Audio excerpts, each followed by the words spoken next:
tropa, kamusta na kayo? Salamat sa panonood ng bago natin vlog. So yung nakita nyo kanina is example ng pagdodrawing natin sa PowerPoint mga tropa. Hindi natin kailangan na whiteboard para makagawa nun mga tropa. So ituturo ko sa inyo ngayon. Okay? So talo na tayo agad sa PowerPoint tutorial natin.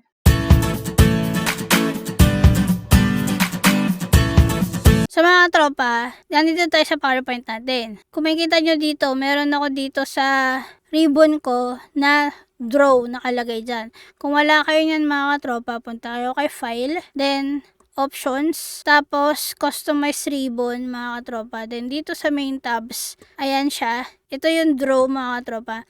I-check nyo yan kung naka-uncheck siya mga tropa. Pag na-check nyo na, click nyo lang yung okay. Makikita nyo na yan dyan sa ribbon nyo mga tropa. Okay? So ngayon mga tropa, ito yung pinaka-cursor natin yan. Then ito yung lasso, parang lasso tool sa Photoshop. So yung lasso tool. Then ito yung eraser. Then ito yung pen. Yan. Then ito isa pang pen yan. Then, ito, isa pang pen. Okay? So, makikita nyo dito, yan yung mga thickness. Ayan, mga tropa. Okay? Ayan siya.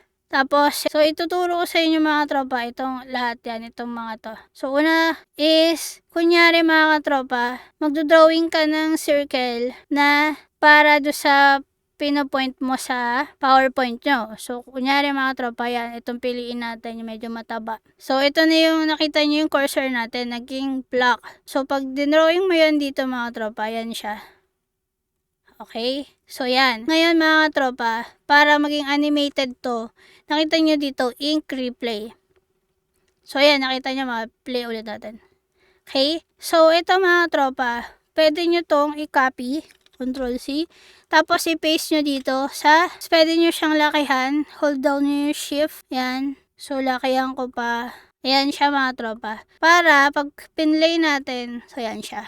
Okay? Or pwede nyo piliing, pwede kayo mamili ng iba-ibang color. Pwede naka more colors. Yan. Yan, ito yung mga standard, yung customs mga tropa. Pwedeng ibang mga kulay yung gamitin nyo. So, mag-red tayo mga katropa. Pili natin yung red. Kunyari, ano tayo ng arrow. So, arrow.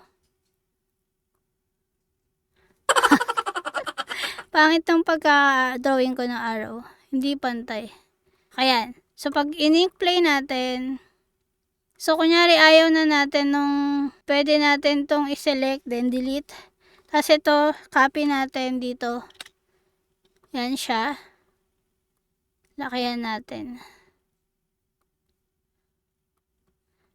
Yan, tapos ink play. Okay. So, ganyan siya mga tropa. So, ang ginagamit natin ngayon is mouse. Pero kung meron kayong drawing tablet mga tropa, yung ganito.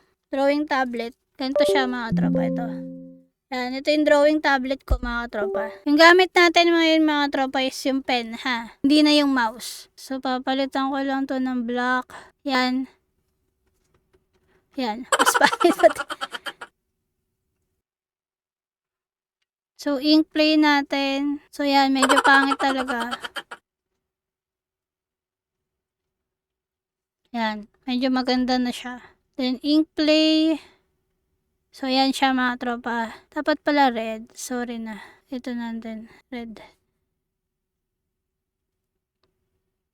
So, mga tropa, hindi ako masyadong magaling gumamit ng pen. Kaya, ganyan din siya. Kung ano yung mas maganda sa paningin nyo mga tropa.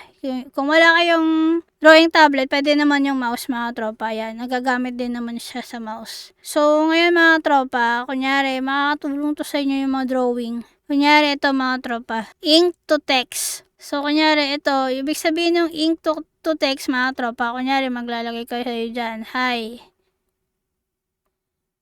Yan. So, yan yung ink. Ngayon, pagka hinhighlight nyo ng lasso tool yan, ayan, tapos pinindot nyo to, ayan siya mga tropa. Naging magandang text siya. Okay? So, yan yung ink to text. Ngayon, ink to shape naman mga tropa is ganito. So, ito, medyo oblong siya, diba? So, ito na lang gawin natin example. Tapos, lasso tool. Yan.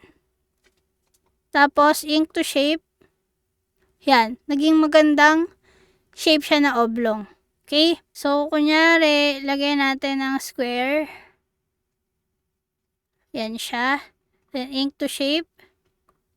Yan. Tapos, ink to shape. So, yan. Na-recognize na square siya. Yung ink to matte, mga katropa, is ganito.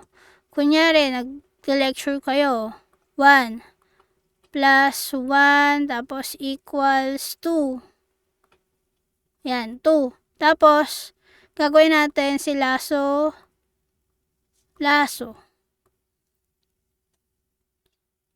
So, ayan siya. Then, ink to matte. Yan siya, nakakatropa.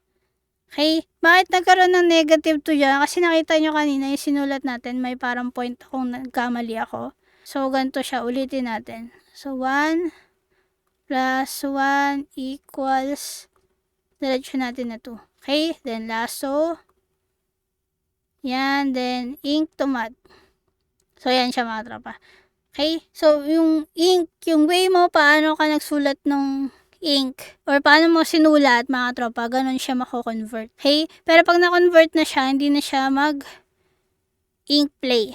Okay mga tropa? So ngayon mga tropa, kung gusto nyo ng animated na parang stick na tao, pwede din yan mga tropa. So ganyan. So kunyari gusto nyo ng storytelling mga katropa na stickman lang siya. So ganyan mga tropa, 'di ba? Kuha tayo ng mata, ilong, bibig, tapos bilog.